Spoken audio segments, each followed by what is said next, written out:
Well, it's Thursday, and you all know what that means. As you know, we have TNA. So, I mentioned before, we are now on the bound for glory, but certain things had to be clear. Now, as you know, Frank Kazarian and Jon Hendry have their sights set on the TNA World Title, but the real question is, who will be the one to challenge Nick Menes for the title? So we will see that. And of course, Mike Santana continues on a warpath against the system. Jordan Grace teams up with a mystery partner from NXT to deal with the dynamic duo, or should I say, demonic duo of Rosemary and Wendy Chu. And then, of course, we have for Ring of Honor various matches. As you know, the Iron Savages have a beef towards the Outrunners, but they have to contend with the Dark Order. And of course, we have for our main event the ROH Pure Wrestling title defended. Lee Moriarty defends it against one of Brody Lee's pupils, now standing on his own 2 feet. Of course, Preston Vance. So we will see how that rolls up.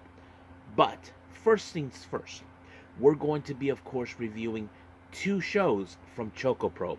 Number 396, which features, of course, Masahiro Takahashi's 21st anniversary. And then, of course, we have 397. Features some good matches, but there is one match that is my absolute favorite. And I will get through that the entire time. Well, maybe not the whole thing. And then, of course, we have Stardom in Niigata. So, as you know, battle lines have been drawn for that. As you know, we saw Tam will defend her belt against Suzuki, but we have plenty of other things. But the best part, of course, Azuki has finally woke up from her depression. So we'll talk about that as well. And then, of course, we will cap up our episode with some news updates to give you guys updates what's been happening in the world of pro wrestling, such as what events the promotions are throwing out, who's booked, what matches are set, including developments that are happening in the world of pro wrestling as we speak. So, let's get ready for another episode of the Deleted Wrestle Zone.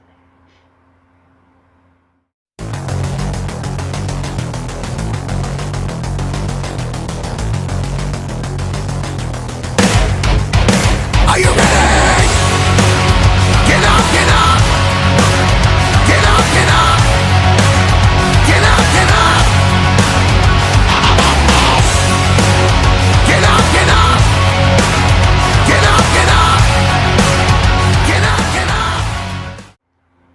Hey everyone, welcome to the Deleted Wrestle Zone, all things that is pro wrestling with AEW, NXT, New Japan Pro Wrestling, TNA, the National Wrestling Alliance, various promotions, wrestlers, matches, and championships. I am your host, Jay right here. So, if you are new to the channel, welcome. This is a channel where we do a lot of pro wrestling reviews from various promotions, not only here in the United States, but also in Japan, Mexico, Canada, Europe, the UK, anywhere in the world where pro wrestling is not as big, but it continues to grow. We also, of course, do discussion videos, talk about various topics such as the wrestlers themselves, the promotions, factions, storylines, whatever we want to talk about. We also, of course, do more news updates. If certain information was unable to be on this episode, we can either put it on the next episode or on a separate video by itself. We also, of course, do real-timing news updates to keep you guys on alert if something has happened in the world of pro wrestling that needs to be addressed ASAP. We also, of course, got the Unagi Sayaka Watch and various other cool wrestling content as well. So if you like what you see, please subscribe to us, so click on that subscribe button. You'll be getting a lot of daily reviews and other cool wrestling content as well. But if you like this episode, please give us a like on the like button or a nice comment in the description down below. Now, all introductions have set aside, I believe it's time to, of course, hit the highway. So, let's begin with our very first review, and that is, of course, ChocoPro number 396.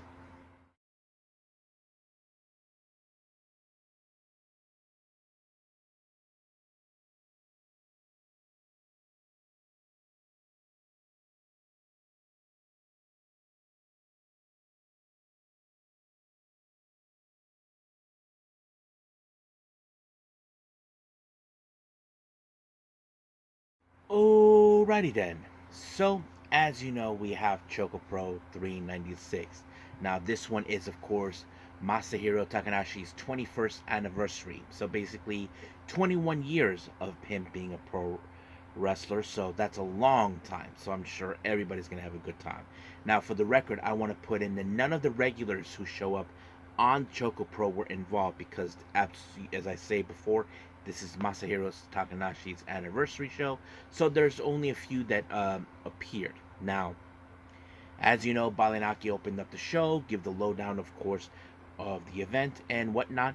So we begin with our very first match. We have Shin Suzuki taking on Yashi. Now, those who never seen Yashi, I have seen him before. He participated in Dragon Gate a long time ago. So basically, he's been mostly a freelancer appearing in various promotions. But him showing up in ChocoPro for the first time was something very interesting. Um, the match was okay, but I think the real shocker is how the match ended. The referee, Yashi told the referee, "Look over there," and then he low blowed, kicked to the groin of Shin Suzuki, and then applied the Mahastra, walking out with the win. And of course, Shin Suzuki was not happy how this match resulted in, of course, Yashi to win the match. Now, our second match, we have Emi Sakura teaming up with Chris Brooks to take on the Brahmin brothers, Brahmin Shu and Brahmin Kate. Now, the Brahmin brothers, they are one of the most dangerous guys ever. These guys don't play by anybody's rules. Now, I'm not saying these guys are heels. They're mostly guys who just do whatever they want, however they want to do it. They even bring their toys with them. Now, I'm not talking about action figures. I'm talking about stuff that will break a bone, like a bowling ball that could hurt your nuts, or a suitcase that will whack your head, or whatever toys they can bring upon to get what they want. That's exactly who they were. Now, does Chris Brooks and Emi Sakura knew what they're getting themselves into? Well, I'm pretty sure Chris knows the kind of people the Brahmin brothers are. But, I don't know if Emi did. But unfortunately, I don't know which of the Brahmin brothers won. But it was Emi Sakura who ended up losing. And then she took her frustrations out on Chris, like acting like it's his fault. Like, what was he supposed to do? These guys are nuts. So, that's how it ends. Now, our main event, as I said before, we're now talking to the man of the hour, Masahiro Takahashi. He takes on a guy named Manji Mura. Now, I don't know who in the hell this guy is, but majority of this match kind of had a bit of a technical aspect. Now, since watching Masahiro Takahashi, I never seen him act a bit of the technical aspect wrestler, submission type, groundwork. I never seen him do it. So I asked myself, did he ever actually done this before? Does he know exactly what he was doing? I'm not sure, but that's exactly what happened. But when things were not going exactly like either of them wanted, apparently this match ended in a 15-minute time limit draw. So it kind of ended that way. Now, I did mention not a lot of the ChocoPro regulars were there. Of course, for the Jonkin tournament, they were there watching. But, of course, Sayaka was there, Irikane, Obi, who else was there too? I'm trying to think. A few others as well, but yeah. But, however, it was Obi who picked up the win of the Jonkin tournament. You probably would assume, well, Masahiro should have won because it is his anniversary show. But nonetheless, even though he gets to walk away with the cake to celebrate his anniversary. So that's how we end things with them. Now let's move on with our next ChocoPro show, and I believe this one is 397.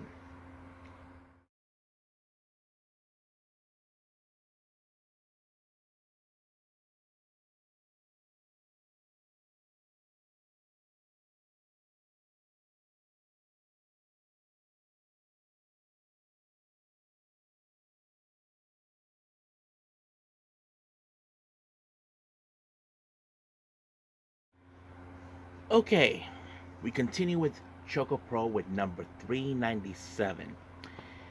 Now, this one took place on September 21st. Now, the previous one I forgot to mention happened on September 14th, I believe. No, 19th. Now, anyway, this one, well, the opening match was my absolute favorite. Now, many of you may ask me why. Well, I'll tell you why. It's the newcomer, Kaho Hiromi. Is it? Hiromi takes on Mei Suruga. Now, you know the old saying goes, never judge a book by its cover, or don't let the size fool you. And who actually was the one making the judgment? Well, it's our current super agent champion, Mei Suruga. She looked at Kaho like something like it's funny to her because here's the thing. Mei is only 4'10", 4'11", or something like that. She's the shortest. Now she has to contend with someone who's a bit more shorter than her. And of course, she tried to use the belt as a way to measure her height. She thinks this was going to be an easy match. I have to say, she was wrong. And Balinaki took very pleasure, since he was doing the commentary and the camera, he took very pleasure making fun of her, knowing, oh, you messed up, girl. You thought you're going to beat her easily while she's being outsmarting you. So I thought it was a funny, fun match because Kaho is a lot smarter. She's very much clever. She knows how to counter every move that Mei was about to do. Did Mei anticipate it? No. But did she act a crybaby at some point? Yes. The only way she did that is because when she tried to break her arm, she missed, and she was acting like a big baby, going like, yeah, she was doing that. I'm like, Mei, you're such a big baby. Did you anticipate that she was going to be an easy target? No, she did not. I mean, Kaho, she has almost a similar way to Mei in every aspect, but in a good way. I mean, I call Mei Suruga the sliding devil. The reason is she likes to do things that are way out of proportion, like try to get away with it, but Balinaki had to put up with her, trying to tell, no, Mei, no, no, no, no. Well, Kaho, well, she does it for fun, and she knows because she's still a kid. But unfortunately, it was a disappointing loss because, Mei beat her, put her in a pinfall, and all of a sudden she carried her out. I'm like, I don't know why she did that, but nonetheless, I think Mei might have underestimated her even after she beats her. Now, our next match, we have a 6-person tag match. We have Hiroyi Yamada, Nonaka Seto, and Miya Yatsuba taking on Shin Suzuki, Masahiro Takahashi, and Emi Sakura. Now, of course, this is where you would tell, okay, who has the advantage. When you look at Hiroyi, Nonoka, and Miya, they have lesser experience. Miya has been a pro wrestler for 2 years. Nonoka Seto, almost 1 year. Hiroyi, just maybe half a year. So that sets it up right there. So you know that the other team, Shin, Masa, Emi, they have more experience. That's going to be the factor. And it kind of did, because it was Emi Sakura who pulled a senton onto Hiroyi just like that to pick up the win. Now, our next match, we have a somewhat, I would like to think this is a non-title match. Tokiko Kihara, she teams up with Mochi Natsumi to take on the current Agent Dream Tag Team Champions, Chiko Shikawa and Sayaka Obihiro. Now, this is a non-title match. Now, of course, the rule apply if by some miracle they defeat the tag champions, they do get to exercise their right to challenge. But first things first, they have to beat them. Of course, now, that was going to be a tough challenge no matter what. She, with her energy, Obi would try to pick up, use a bit of more clever ways to win. But it didn't. It kind of did its purpose, because it was she who picked up the win when she pinned Tokiko, and just like that, it was over. Now, for a Jonkin tournament, well, we had a lot of people involved. I can tell you this, that Mei did not win, neither did Kaho. Well, Kaho managed to get past the second round, but no luck. But for the first time ever, Hiroyi actually wins. So she gets the chocolate. So that's how we end things with her and everything else. So right now, let's just end things right here with ChocoPro and move on with Stardom.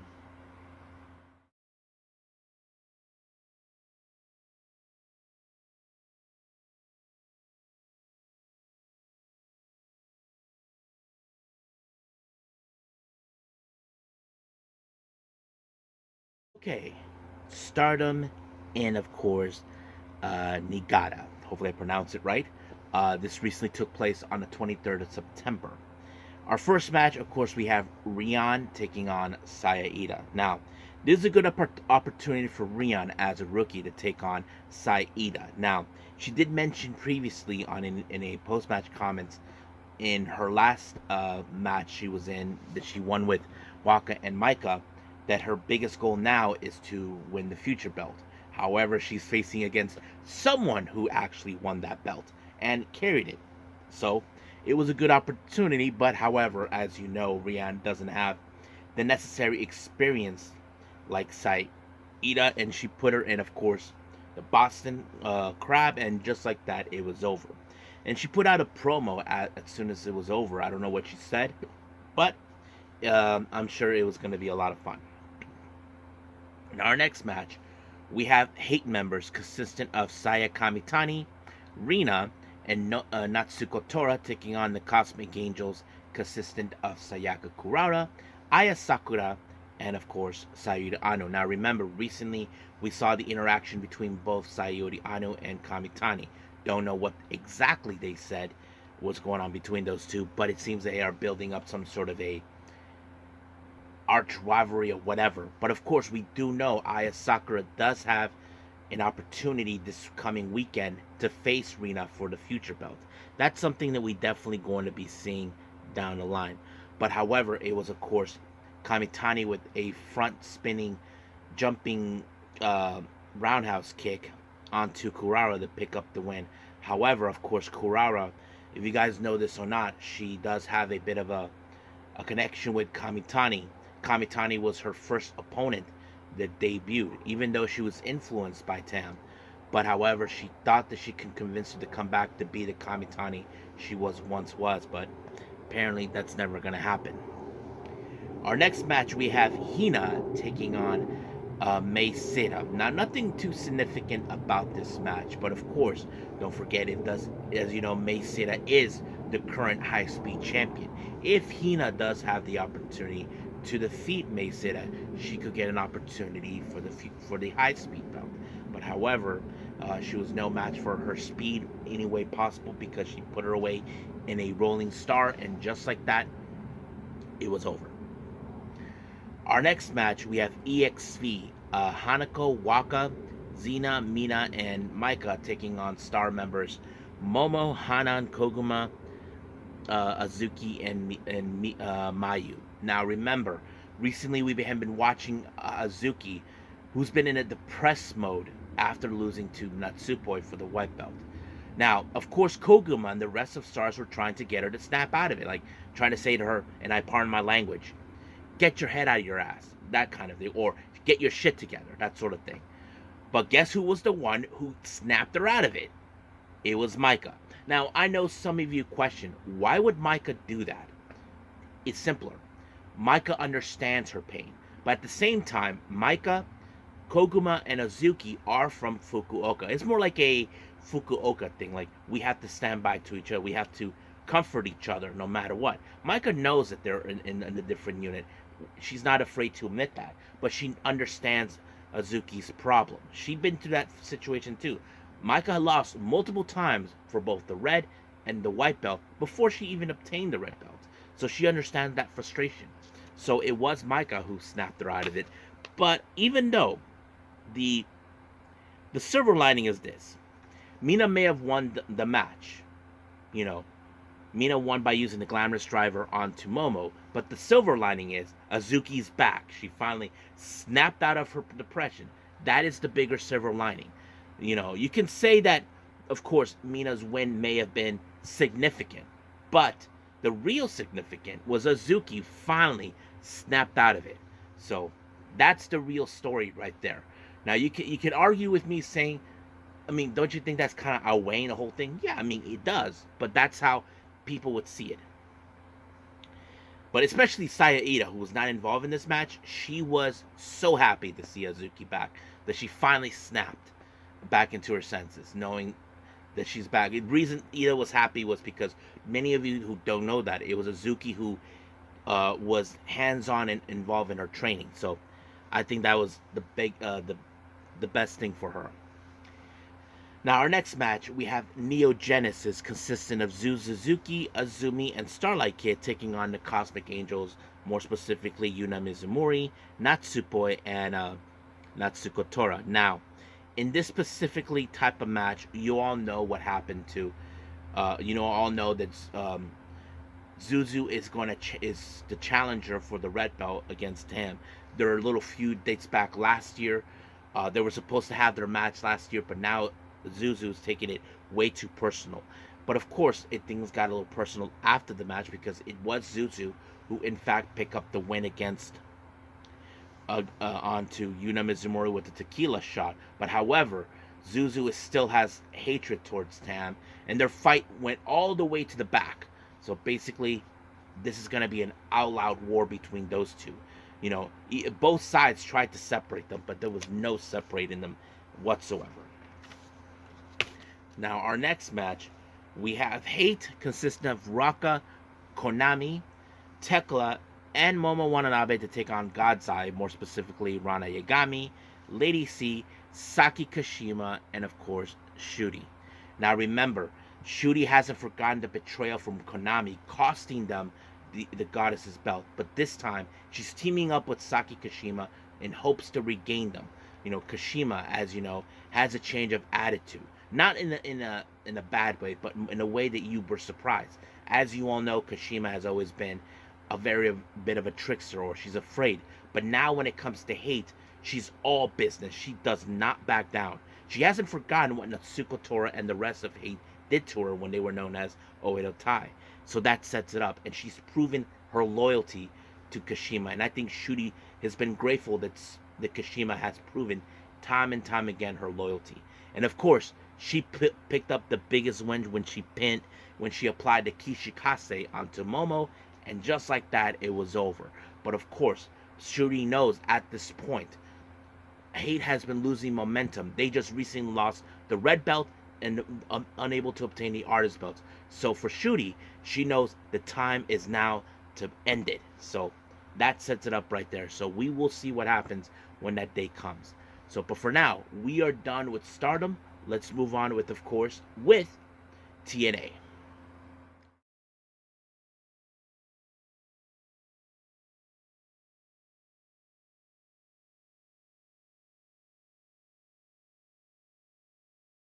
Okay, so we continue on now with TNA. Now, as you know, Bound for Glory, we're getting closer and closer as much as possible, but more battle lines are being drawn. So we'll get to that a bit. Now, our first match, this match was set upon about a week ago. Jordan Grace will team up with a mystery partner to take on Wendy Chu and her demonic sister, Rosemary. Now, the real question is who was going to be her tag partner? Well, Ariana Grace, who serves as liaison between both TNA and NXT, she said that one of her best friends was involved. I mean, she always says that. But anyway, which one was it? Well, it's Sol Ruka, which I have to say, it's a perfect match because A, we know those two interacted very well when they first met.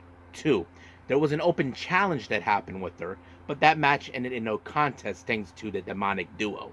So that was going to be how this whole thing. The match was going great until, of course, Tasha Steelz showed up, who had no business at all, decided to attack. But luckily, Masha Slamovich showed to even the odds. Now, I wouldn't be surprised if we see a 6-woman tag match next week, which to me obviously could happen. So we will see. Now, Gia Miller decides to conduct an interview with Frankie Kazarian. Now, as you know, Frankie is in the main event. So Frankie is confident that he's going to walk out. So we'll see about that. Our next match, we have Laredo Kid taking on Jonathan Gresham. Now, we have seen Gresham a bit how he's changed. I mean, he started taking shortcuts, and then he become this demonic monster, whatever he was, and now this. But he shows a bit of a technical aggression. Basically, you would think he's gonna try to do something. He decided to smash on Laredo's kid's knee like it was nothing, like trying to shatter it. But of course, Laredo had to tap out, knowing there was no use for a guy who has technical abilities. So that's how it rolls up from there. Now, Mike Santana showed up, and of course, he had a chain and he ambushed the system in their dressing room. Now, I don't know exactly what happened, but we did see him a little later, of course, you know, how do I say, that he is not done. So basically, it's just the beginning. Now, our next match, we have a six-man tag match. We have Zachary Wentz teaming up with the former TNA World Tag Team Champions, the ABC, to take on Leon Slater, Kushida, and the current X Division champion, Mike Bailey. Now, of course, don't forget, Zach and the ABC, all X Division winners. But on the opponent's side, Kushida and Bailey, well, Kushida, X Division champion, and so is Mike Bailey. But Leon is the only one who hasn't held it. But however, he was very impressive. But unfortunately, he did not pick up the win because it was Zachary Wentz with the UFO cutter that sealed the deal for him. And of course, later on, we did see Leon Slater disappointed himself, and he apologized to Mike Bailey for losing. But Mike Bailey told him, "You don't need to apologize," you know. So he's trying to give him some words of advice, you know, knowing, hey, you are the future talent for the X Division, so work your way up from that. So don't worry about this match. So Leon Slater is confident that maybe he's right. Don't worry about this match now. Learn from it. Learn from it, grow from it, try to see what mistakes you did wrong. Now, of course, Jake Something has recently aligned himself with Alex Hammerstone, but Cody Deaner, his cousin, wanted to know what the hell is going on. Well, of course, Something has had it with Deaner. He's done with them, so that sort of thing rolls up right there. Now, we did see the debut of Li Ying Lee. Well, you know her as Xia Zhao or Xia Li from WWE. She takes on Hyan, and of course, she was going to win her debut match, which was obvious, but it was very impressive. But she does a spinning front front kick, similar to what Nori does, but the move that she calls it, it's kind of confusing to me because it's called Thunderstruck, and there is one person who calls her move the Thunderstruck, but in a different aspect. Lee uses the a spinning front kick, or a spinning jumping front kick, and of course, Xena from Stardom, she uses where has a purple person in a torture rack position and then toss them up to their knees. That's like a Thunderstruck. So basically, they have two different aspects of moves, but the same name. Now, we do see the ABC. As you know, they have one thing in mind, and their thing is they want their tag team titles back.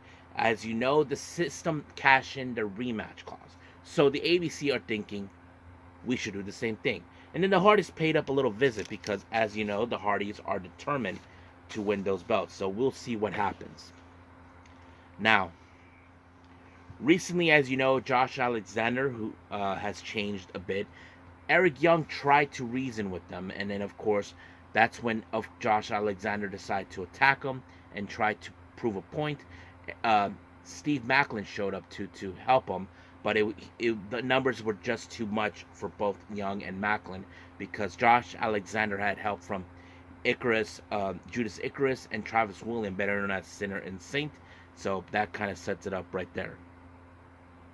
Now, Santino was having a lengthy discussion with Steph DeLanders, telling her, look, you can't just be around here now. Look, my priority for you is to heal. So basically, she agrees. But she asked Santino if it's any possibility she could be his assistant. And then Matt Cardona showed up, trying to tell her, really, you'd rather be here than be home resting? So Santino had an idea. How about you and PCO at Bound for Glory at a Monsters Ball match? So I thought you were always ready. So basically, that's how it rolls up right there. So we'll see how ready he gets. Now, our next match, we have Heather Reckless taking on Xia Brookside. Now, of course, as you know, Heather Reckless has become the latest flunky for Ash by Elegance. And of course, Ash and that dumbass stooge showed up, and they caused the interference again, this time with the ref. And then Heather Reckless decided to apply a Swanton Bomb to pick up the win. And of course, they feel the Heather Reckless fits the mold for them. But we'll see how long that lasts for them. Now, before our main event began, we had Nick Menich showing up to get a nice observation of the match. So we have Jon Hendry versus Frankie Kazarian. Now, of course, the fan favorite in this match is Jon Hendry. That was the very case. But however, Frankie Kazarian had a better plan, so he used the brass knuckles to pick up the win. So Nick Menich decided to show the ref what he had in his plan that caused it. But Santino overturned it by decided to restart the match, which he did, and ended with, of course, with the standing ovation. Now, I'm sure Frank Kazarian is going to try to find a way to weasel his way into this. That's exactly what he will do. So we'll see what happens, because it was Jon Hendry who walked out as the winner in the restart. But for now, we'll end things here with TNA. Let's move on with our last and final review, Ring of Honor.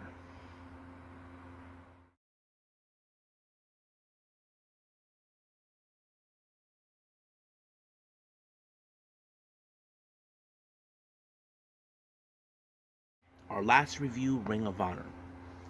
We opened up with Action Andretti taking on Tony Deppen. Very interesting matchup, because those who know Tony Deppen, whenever you see him in GCW, he's the biggest a-hole. But however, we know he's been with Ring of Honor before, and I think he's a former television champion, if I'm not correct, if I am correctly right. This will be a good opportunity for Action Andretti, in hopes maybe getting some Ring of Honor gold, which is something I'm sure he desires to have. And of course, he was going to throw in some good matches, but he pulled up the leg split moonsault to pick up a good win. So that's how we end things with there. Now, the Iron Savages, as you know, a couple of weeks ago attacked the Outrunners, calling them they are nothing but imitators or wannabes, you know, that kind of thing. So they're gonna deal with them at some point. But however, right now they have the contempt against the Dark Order, John Silver and Alex Reynolds. So there's gonna be a lot of involvement, but unfortunately, it was Jack Jamison who actually ended up on the jackknife by Reynolds, with the awesome combination between Reynolds and Silver that ended right there on his favor. Our next match, we have Abaddon versus Levia. I don't know much about her, but I can tell you that this match ended with Abaddon applying, of course, the Black Dahlia, and we all know where her head is at in the moment. Now, I'm not saying in a bad way. I'm saying we all know exactly what she's going to do. Now, we did see an interview with Red Velvet and Diamante conducted by Arkaby. Basically, as you know, Diamante will challenge for the Ring of Honor Women's World Television title, which is something we're going to see. So we'll see who is the better woman in this match. Now, our next match, we have Brian Cage versus Alec Price. Alec Price, I talked about how talented he is. However, this is where he's going to be mincemeat by the machine Brian Cage, which of course he did. He applied the F10, and just like that, it was over. Our next tag match, we have Billy Starks and Athena taking on Christina Marks and LMK. Now, you know that this match was going to be in favor of both Athena when she applied the Hussy Clutch onto LMK to win the match. But however, I did mention her name earlier. Abaddon was going to get involved in some way. But however, Athena tried to get Billy Starks to say, we're going to do this together. Athena bailed, left her by herself. But of course, Abaddon knows she has her number. So we will see what that leads. Now, our next match, we have Johnny TV versus Commander. So, you know this match was going to be a lot of high spots. Now, we haven't seen Taya Valkyrie much recently, but now we know where she's going to be at. But Commander walked away with the win when he applied the Shooting Star Press off the springboard, which was perfect. So, it just went that way. Our next match, we did have the ROH Pure title, Preston Vance versus Lee Moriarty. Now, of course, Preston, this is his first time doing this. He did a fist punch, which is illegal, so he lost. Was warned not to do it again. But however, you would think that Lee Moriarty, one of the most very highly decorated technical wrestlers, would figure something out. Well, he kind of did, because he actually did a Mahestral onto Preston and just walked away with the win, retaining the belt. So we'll see what happens down the line, who will be the next challenger for him. So I think we are officially done with Ring of Honor. Let's move on with our last and final thing, news updates.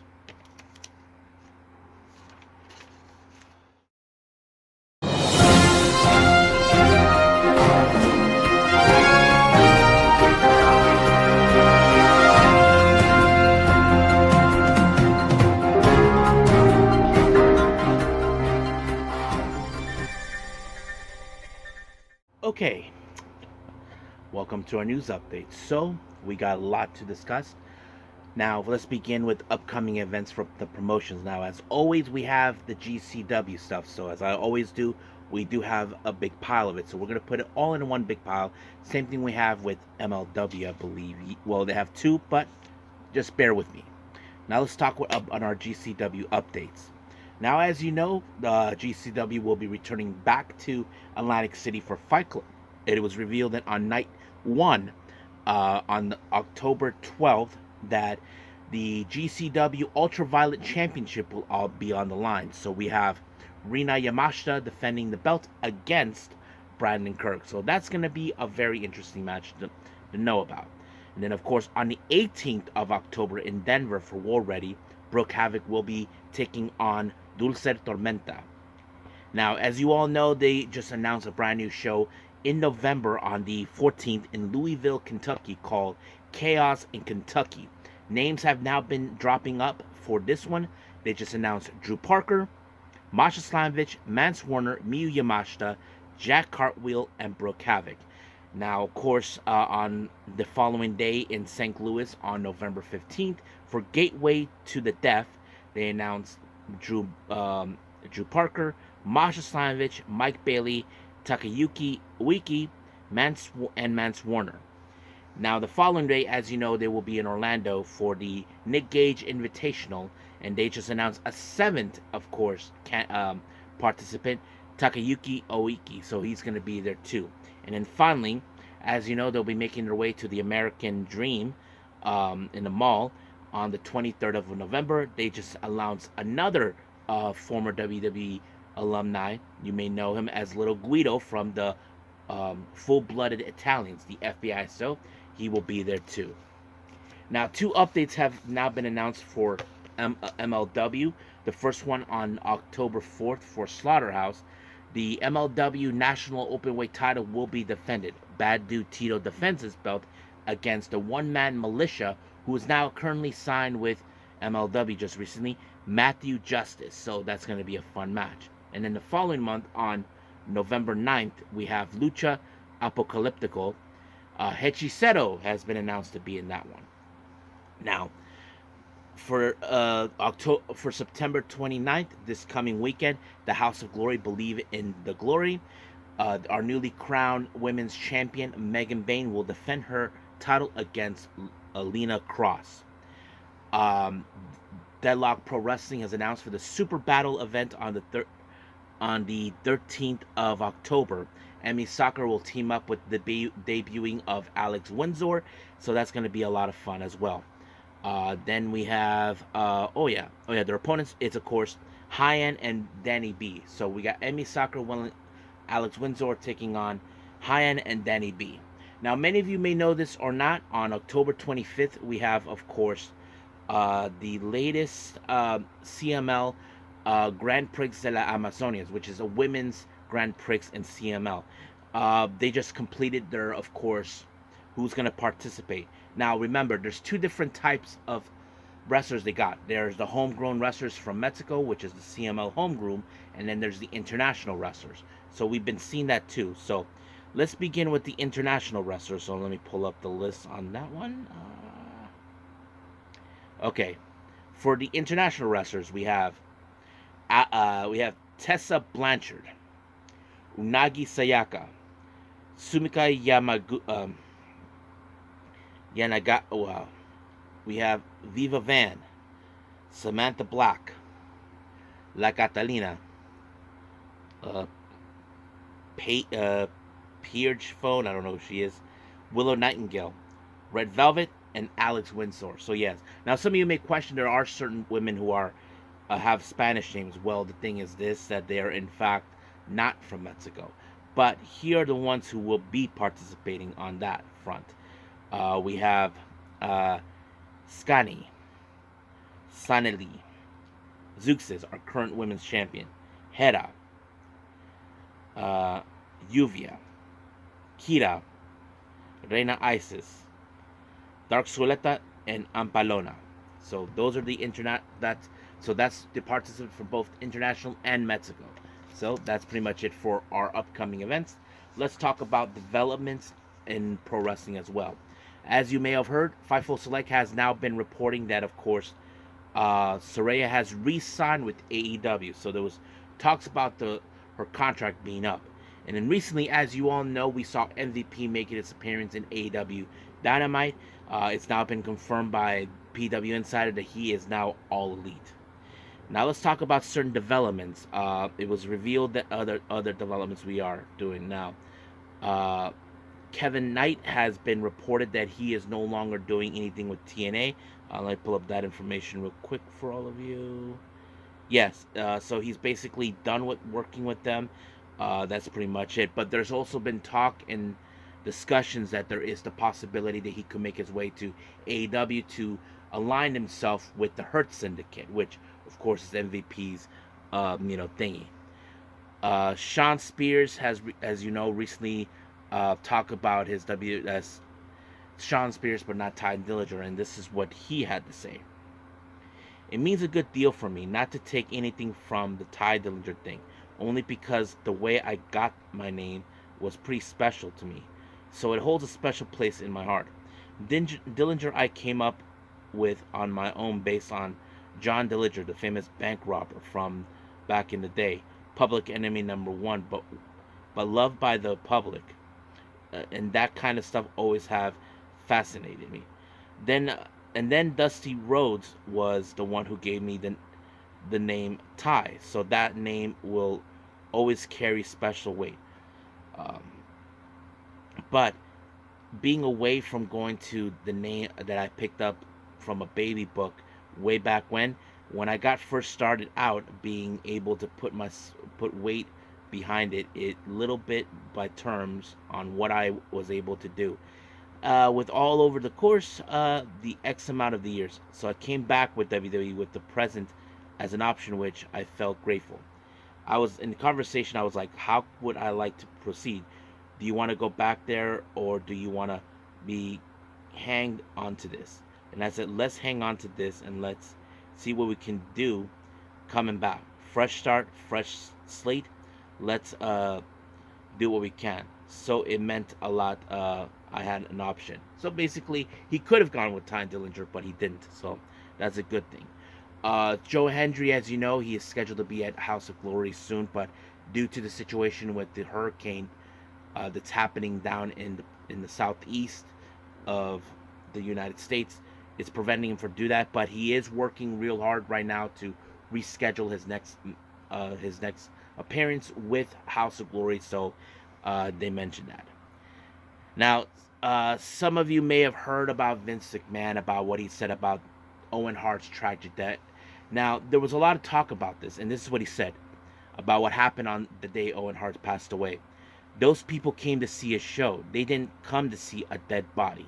Now, some people commented about this, saying they understand Vince's and they agree with them.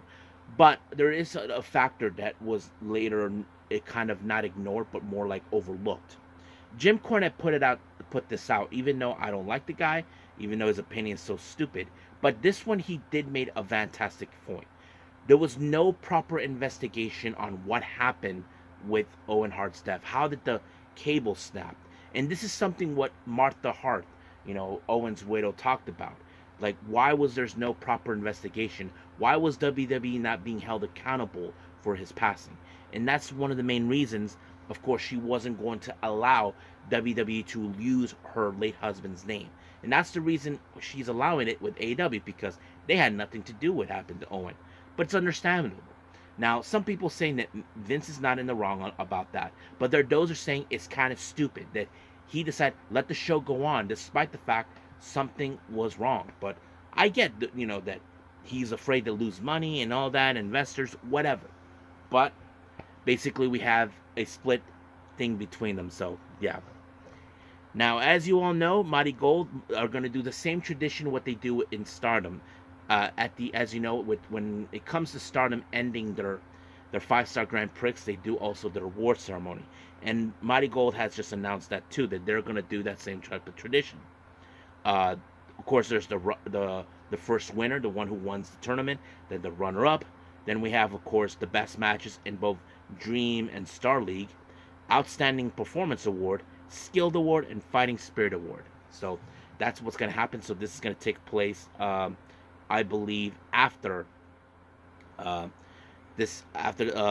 final. So that's something we're going to be paying for. Now, Darby Allin talked about how people were talking about AEW being too violent on All Out. So that kind of sets it up. But he said that that's how we are, This is what he had to say about it. If someone thinks we're too violent, go watch something else, because I would be so bummed if I loved a band or loved the director. Also, that director started making soft movies because you have to live to offend people.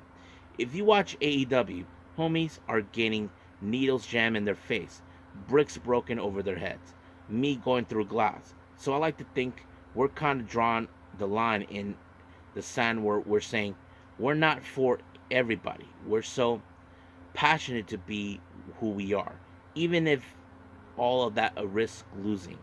The key, like certain viewers, but I say we're trying to play for everyone. We're the kind of are staying true to ourselves, and you take a gamble like that, and you know what I mean. It's not like we're always like how much people are watching. It's about people that watching, they are like super passionate, and it changes like a game. You can't argue we have changed the game. That's for damn sure. So he's right. They're trying to be who they are. They can't follow what others are saying. So he also said, if you don't like what you're seeing, go watch something else instead. So I get it. So I think that's pretty much it right now with our news updates and everything else. So let's just call it a day. Okay. So hope you guys enjoyed this episode. Coming up, as you know, we have AEW Rampage and NXT Level Up. Now, it's still unclear when, of course, NXT Rampage will end, but we will enjoy it as long as possible, because there's been discussion about canceling it. But for now, we haven't decided. Now, I'm still deciding what I'm going to watch review after this. I'm debating on the Seedling event, the much recent one, including Sendai Girls, so there's still that. So we'll see how the day will progress from here on out. But for now, we'll just leave things as it is, and we'll just move forward from here on out. But for now, I will see you guys in the next DWZ time. Same DWZ channel. I must bid all of you adieu. So, goodbye. And have a nice day.